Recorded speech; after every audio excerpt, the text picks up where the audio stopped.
നമസ്കാരം. സർക്കാരുമായി ബന്ധപ്പെട്ട അറിയിപ്പുകൾക്കും മറ്റു വാർത്തകൾക്കും വേണ്ടി ചാനൽ സബ്സ്ക്രൈബ് ചെയ്യാനും തൊട്ടടുത്ത ബെല്ലൈക്കൻ എനേബിൾ ചെയ്യാനും മറക്കാതിരിക്കുക.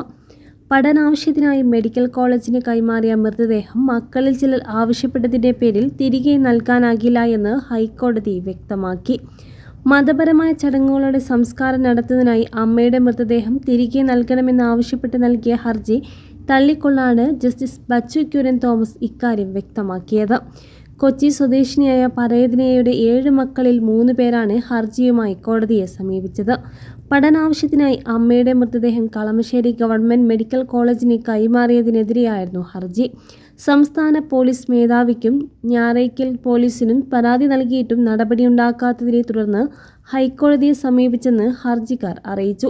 അതേസമയം മരണശേഷം ശരീരം പഠനാവശ്യത്തിന് വിട്ടു നൽകാൻ അമ്മ നേരത്തെ തന്നെ സമ്മതപത്രം നൽകിയിരുന്നുവെന്ന് മറ്റു സഹോദരങ്ങൾ കോടതിയെ അറിയിച്ചു.